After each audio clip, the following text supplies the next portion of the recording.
Fine strength. तो देखो आज की क्लास में हम लोग 4 एडिटोरियल्स को कवर करेंगे।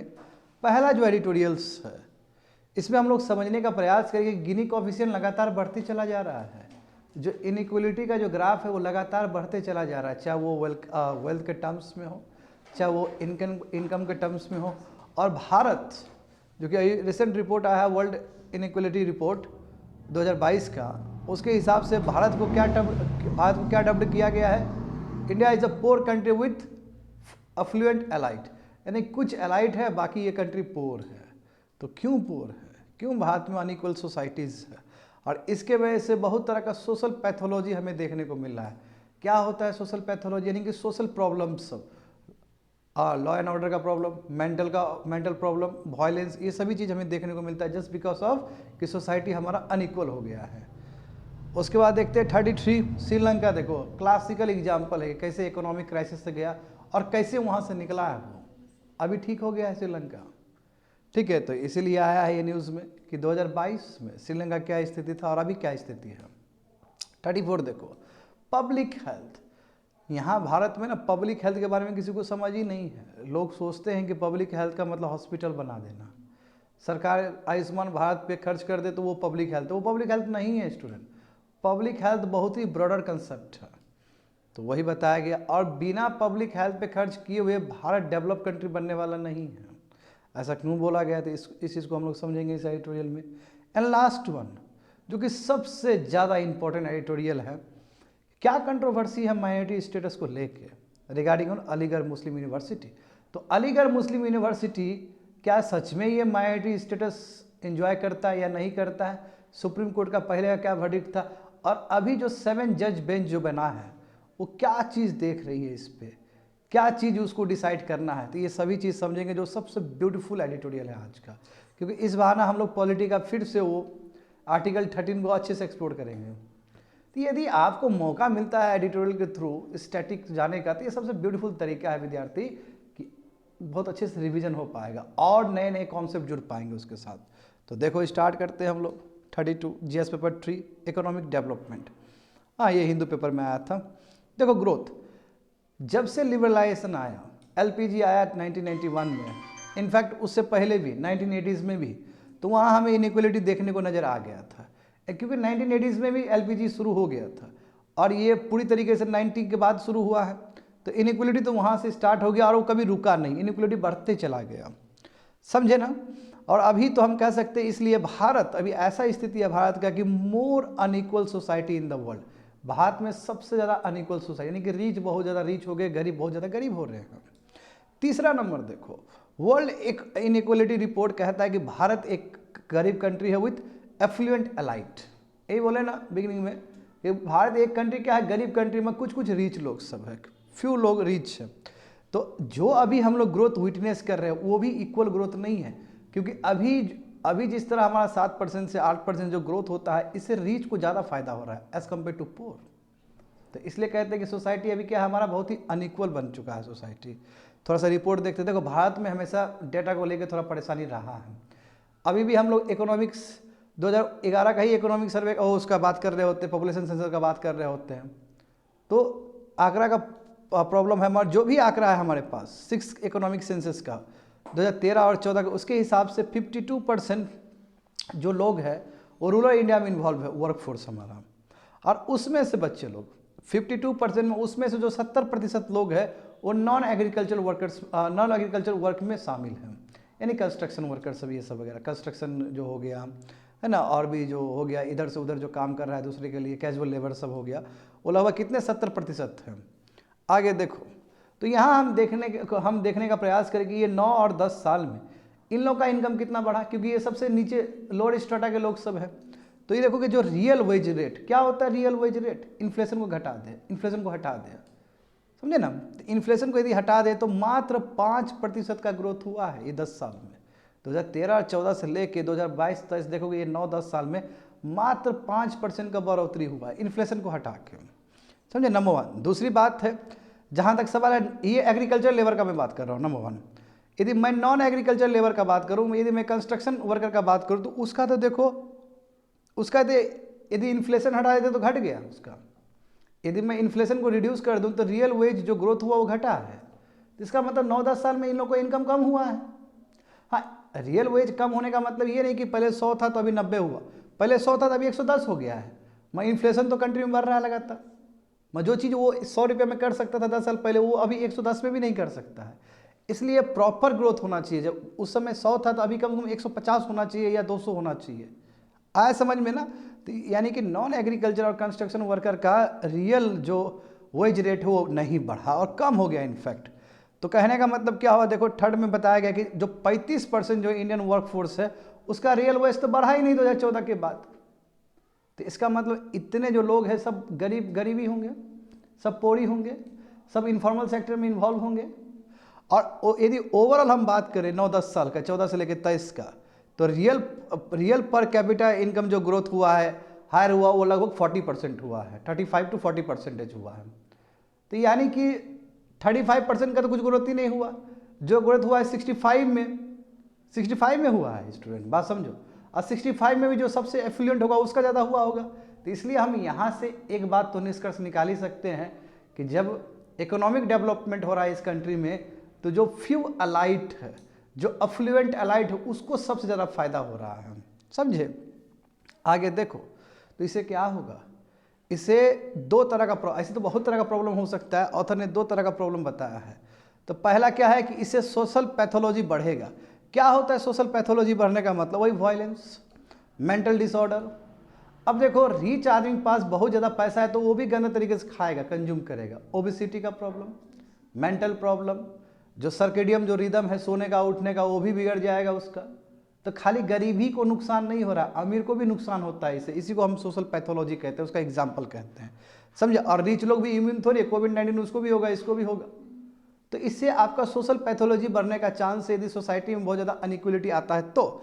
दूसरा देखो, कलेक्टिव एक्शन को अचीव करने में सरकार का बहुत हालत ख़राब हो जाएगा। इसका मतलब क्या है? मान लो कि एक एरिया है, यहाँ पे ध्यान दो, एक कोई एरिया है, उस एरिया में जो अमीर आदमी होगा, वो अमीर आदमी चाहे कि जो अलग से लैंड है वहाँ पे, वो उसको पार्क बना दिया जाए, उसको रिक्रिएशनल एक्टिविटीज़ के लिए यूज़ किया जाए कि हम पार्क में जाएंगे, घूमेंगे।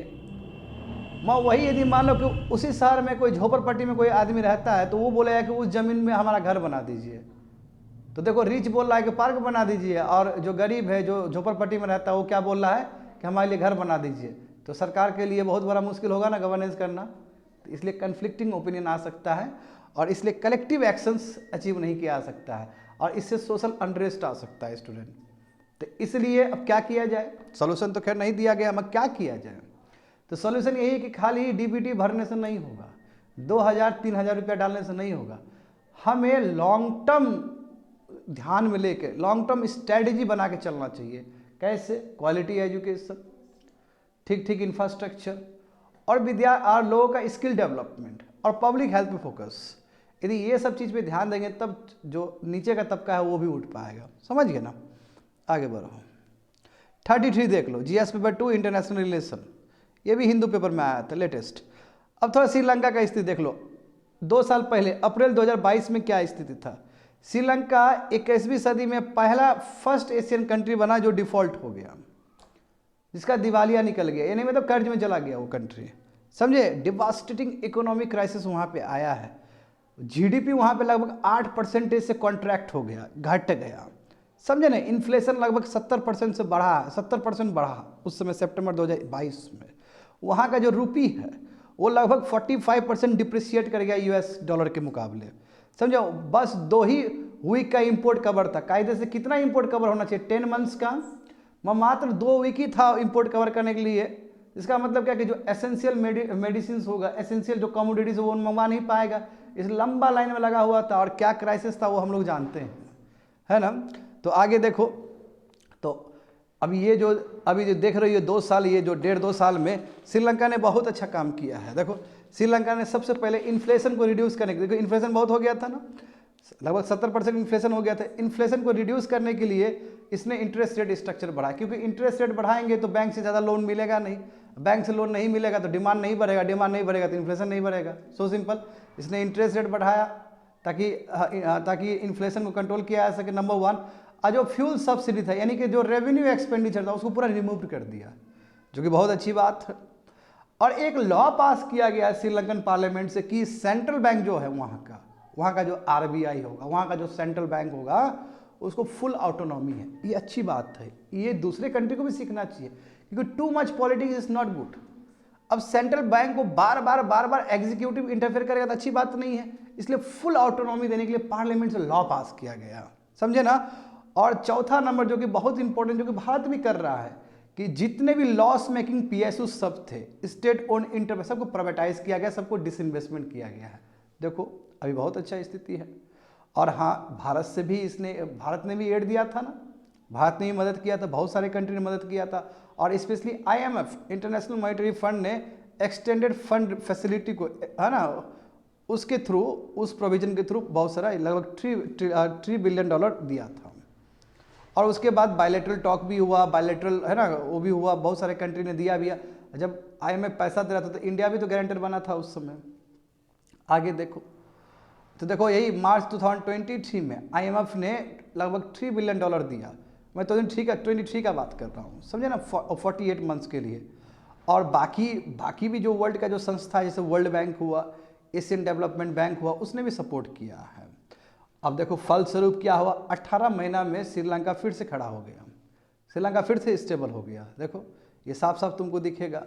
इन्फ्लेशन 4% पे आ गया दिसंबर 2023 में, लेटेस्ट बात है ये। श्रीलंका का जो रूपी है डिप्रिशिएट नहीं, वो अप्रिशिएट कर गया 12%, समझे।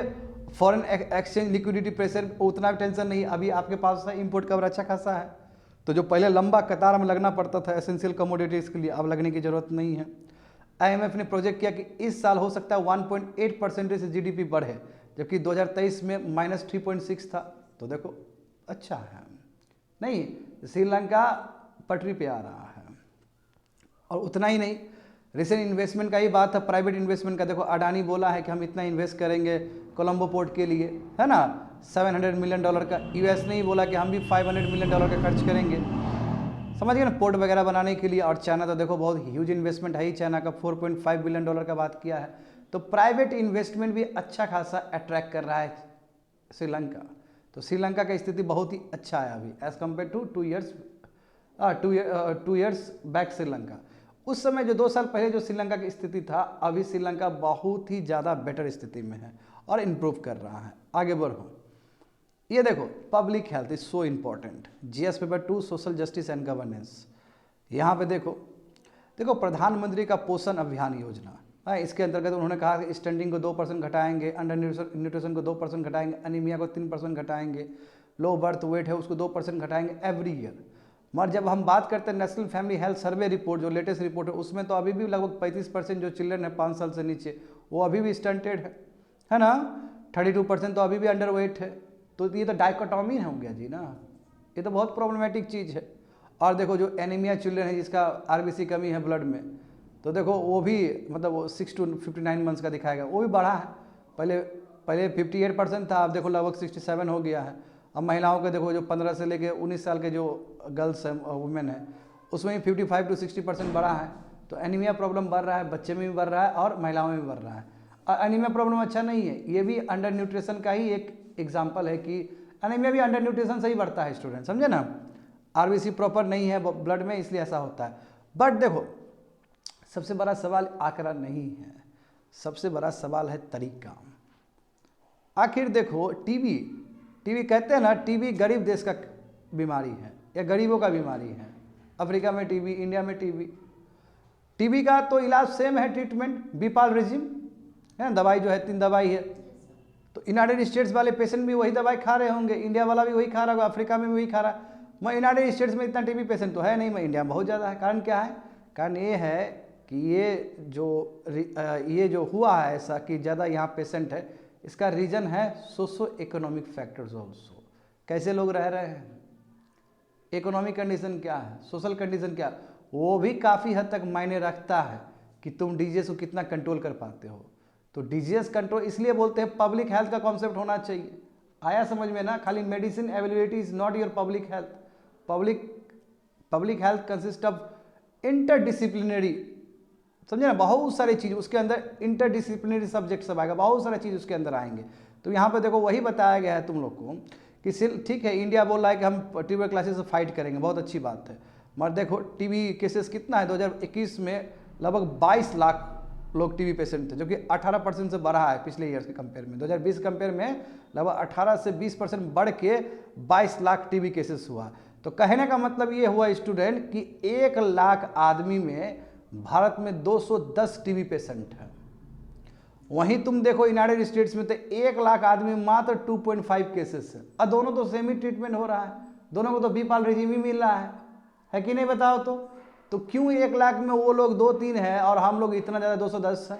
कारण है, देखो लिखा है, कारण है socio economic factors, poverty, sanitation, over crowding, समझे, इम्प्रॉपर अर्बन हाउसिंग फैसिलिटी, ये सब रीजन के वजह से होता है। और यही इसलिए इस एडिटोरियल में पब्लिक हेल्थ पे फोकस किया गया है, समझे। तो आगे देखो पब्लिक हेल्थ का मतलब क्या होता है।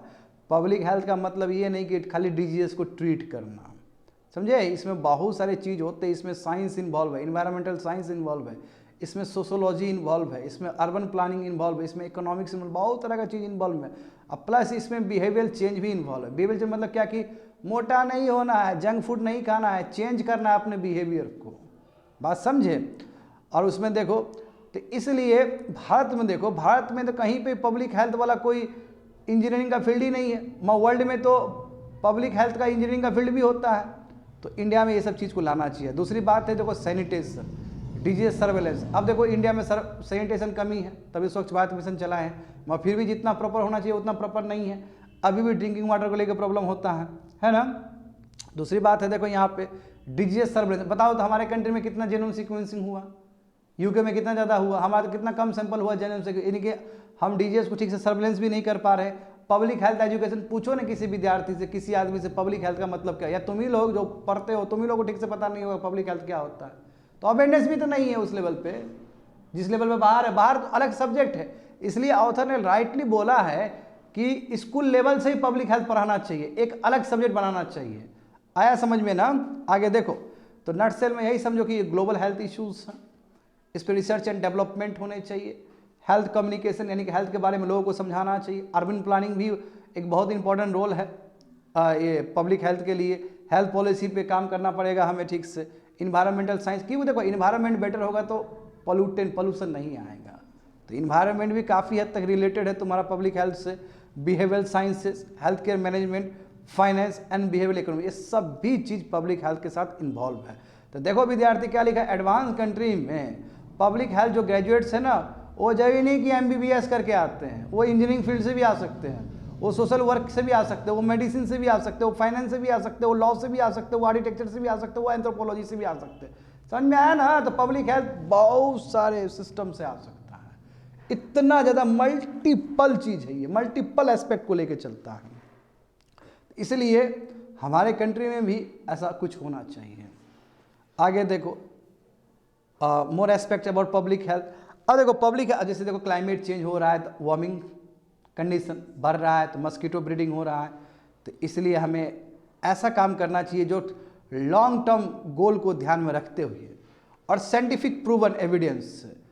तो हमें ऐसा नहीं कि शॉर्ट टर्म वाला काम नहीं करना चाहिए, हमें ऐसा काम करना चाहिए जिसका रिजल्ट हमें अच्छा है लॉन्ग टर्म में, और भी साइंटिफिकली प्रूवन एविडेंस को लेते हुए करना है हमें, समझ गए ना। इसलिए प्रिवेंटिव मेजर होना चाहिए, पॉलिसी फॉर्मुलेशन होना चाहिए, कम्युनिटी हेल्थ पे हमें ध्यान देना चाहिए एंड सो ऑन। तो आगे देखो, आगे ऑथर ने बहुत अच्छा सुझाव दिया है कि जैसे स्पेस एजेंसी है प्राइम मिनिस्टर के अंदर डायरेक्ट, तो उसी तरह एक डिपार्टमेंट ऑफ पब्लिक हेल्थ भी होना चाहिए ताकि लोगों में अवेयरनेस क्रिएट हो, समझे, और तब जाके हम लॉन्ग टर्म अपना गोल अचीव कर सकेंगे। That's it. आगे बढ़ो। 35 very very important, GS paper 2 constitution and polity. देखो मामला क्या है। देखो लगभग 60 साल पहले बच्चे लोग, 60 साल पहले सुप्रीम कोर्ट का जजमेंट आया था AMU को लेकर, अलीगढ़ मुस्लिम यूनिवर्सिटी को लेकर, और उस समय 5 जज का बेंच बना था, समझे। अब उस चीज़ को ओवरटर्न करना है, यदि उस चीज़ को देखना है तो इस बार जो बेंच बनेगा वो उससे ज़्यादा बनेगा। आया समझ में ना। इसलिए इस बार कितने जज हैं, 7 जज है ना, 7 जज का बेंच है अभी। पहले देखो वही, तो पहले कितना था तुम्हारा, 5 जज का बेंच था, और लगभग 60 साल पहले ये केस हुआ था जिसमें अलीगढ़ मुस्लिम यूनिवर्सिटी को कहा गया था कि माइनॉरिटी स्टेटस नहीं मिलेगा इसको, और अभी इसी को देखना है अभी। और उसमें ये 7 जज बेंच में हमारे चीफ जस्टिस भी आते हैं, उसमें चीफ जस्टिस भी है। आगे देखो थोड़ा समझो हिस्ट्री क्या है अलीगढ़ मुस्लिम यूनिवर्सिटी का। 1877 में सर सैयद अहमद खान, जानते हो जो मुस्लिम रिफॉर्मर है, इन्होंने मोहम्मदन एंग्लो ओरिएंटल कॉलेज बनाया, जिसको हम MAO कॉलेज भी कहते हैं अलीगढ़ में, समझे। और इसका दो पर्पस था कि जो मुस्लिम बैकवर्ड रह गए उसको एजुकेट करना, प्लस जो इस्लामिक वैल्यूज़ है उसको प्रमोट करना, दो पर्पस के लिए बनाया गया था। बाद में क्या हुआ, बाद में जो सेंट्रल लेजिस्लेटिव असेंबली है, जो ब्रिटिश के अंदर जो पार्लियामेंट था, वहाँ से एक एक्ट पास किया गया, उसी एक्ट का नाम है अलीगढ़ मुस्लिम यूनिवर्सिटी एक्ट 1920। तो वो पास करके जो मोहम्मदन एंग्लो ओरिएंटल कॉलेज था प्लस एक और एसोसिएशन था मुस्लिम यूनिवर्सिटी, दोनों को जोड़ के अलीगढ़ मुस्लिम यूनिवर्सिटी बनाया गया है। तो आमतौर पे हमारे दिमाग में गलत फहमी है, हम बोलते हैं कि मोहम्मद एंग्लो ओरिएंटल कॉलेज ही बना है, नो, उसमें एक और एसोसिएशन जुड़ के तब बना है अलीगढ़ मुस्लिम यूनिवर्सिटी। कब बना है? 1920 में बना है। और 1920 में बना है तो ये सेंट्रल लेजिस्लेशन से बना है, इस बात को भूलना नहीं है। ये ब्रिटिश ने बनाया है, लॉ पास करके बनाया है। ये मुद्दा अभी सेंट्रल गवर्नमेंट, जो गवर्नमेंट है ना अभी, वो ये मुद्दा उठाएगा अभी वहाँ पे, तो इस चीज़ को समझ लेना है। हाँ, तब से लेके अभी तक, यानी कि 1920 से लेके अभी तक, या फिर आज़ादी से लेके अभी तक 2 बार अमेंडमेंट हुआ है 1920 एक्ट में, क्योंकि एक्ट में तो अमेंडमेंट हो ही सकता है। तो पहला जो अमेंडमेंट हुआ था 1951 में हुआ था, और दूसरा जो अमेंडमेंट हुआ है वो कब हुआ है तुम्हारा? 1965 में हुआ है। अब बढ़िया समझना है कि ये 2 अमेंडमेंट में क्या क्या ऐसा चीज़ अलीगढ़ मुस्लिम यूनिवर्सिटी में आया है। तो पहला देखो अमेंडमेंट 51 में अमेंडमेंट हुआ था कि अब जरूरी नहीं है कि रिलीजियस एजुकेशन होगा मुसलमान का, इसमें नॉट कंपलसरी। बनाया तो गया था मोहम्मदन एंग्लो ओरिएंटल कॉलेज, तो बनाया गया तो इस्लामिक फेथ को ही आगे बढ़ाने के लिए, अब कंपलसरी नहीं है ये, नंबर 1। दूसरी बात है कि मुस्लिम रिप्रेजेंटेशन कंपलसरी नहीं है कि खाली मुसलमान ही लोग होगा उसमें गवर्निंग बॉडी में। ये समझ में आ गया ना? तो ये बहुत बड़ा अमेंडमेंट है स्टूडेंट। 1951 में 2 अमेंडमेंट हुआ, जिसके अंतर्गत क्या बोला गया है कि वहाँ पे कंपलसरी रिलीजियस वैल्यू इंपॉर्टेंट नहीं है, रिलीजन पढ़ाना जरूरी नहीं है, मुस्लिम रिलीजन पढ़ाना जरूरी नहीं है। दूसरा क्या है कि गवर्निंग बॉडी में खाली मुसलमान ही रिप्रेजेंटेशन होगा, जरूरी नहीं है। अब देखो 1965 में इसमें और बड़ा चेंज किया गया कि जो भी गवर्निंग बॉडी में जो लोग होंगे काम करने वाले, वो प्रेसिडेंट चुन के भेजेंगे, डायरेक्ट अंदर ले लिया। आया समझ में ना? तो डू यू थिंक कि अलीगढ़ मुस्लिम यूनिवर्सिटी अब माइनॉरिटी होगा? लग तो नहीं रहा है। जब सरकार इतना कंट्रोल करिए, सरकार लॉ पास करके कर रही है, तो कैसे होगा वो? तो ये दलील है, ये गया वहाँ सुप्रीम को, वहाँ उस समय कोर्ट में देखो। उससे पहले तुम ये समझो कि संविधान में क्या लिखा गया, आर्टिकल 30 में क्या लिखा गया है। तो आर्टिकल 30 क्लॉज 1 जो कि पार्ट 3 का हिस्सा है, जानते हो फंडामेंटल राइट्स का हिस्सा है, उसमें कहा गया कि all religious and linguistic minority को पूरा अधिकार है, उसका पूरा फंडामेंटल राइट है, को एजुकेशनल इंस्टीट्यूशन बना सकता है और उसको एडमिनिस्टर कर सकता है, यही ना है।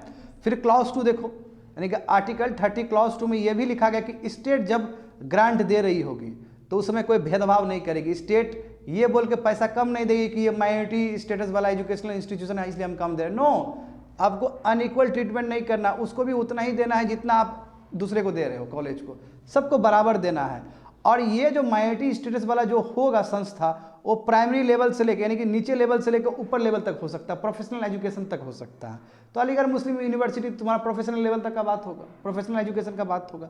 हाँ, जब किसी को माइनॉरिटी स्टेटस मिलता है कोई भी संस्था का, तो वहाँ पर रिजर्वेशन SC ST OBC वाला कोई बात नहीं होता है, ये भी हम जानते हैं इस चीज़ को।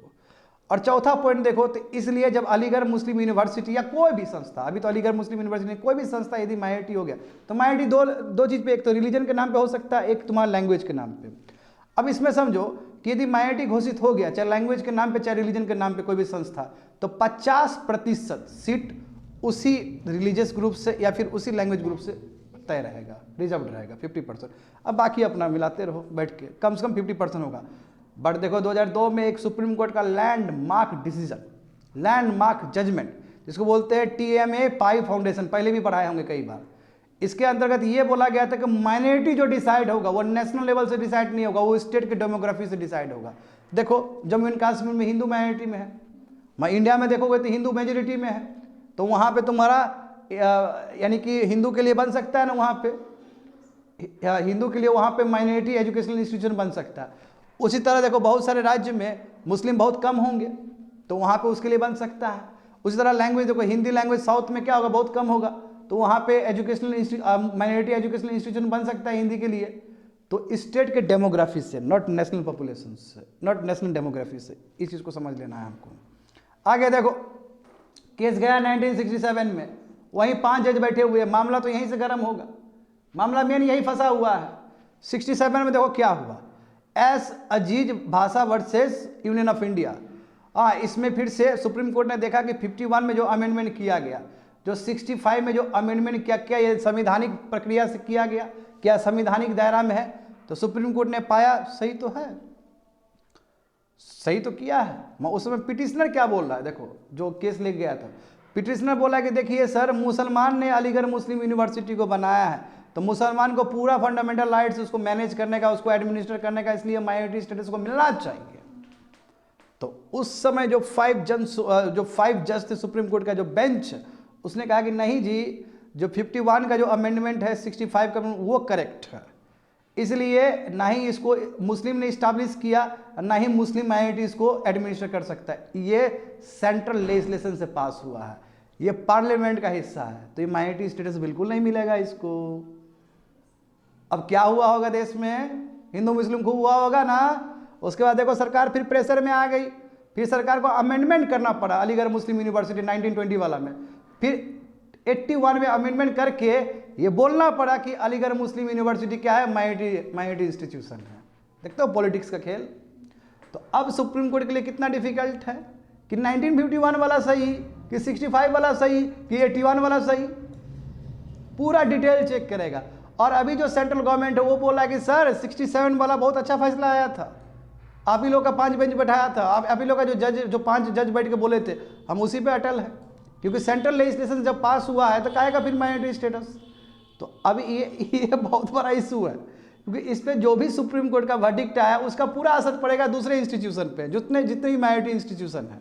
देखो वही बोला गया यहाँ पे।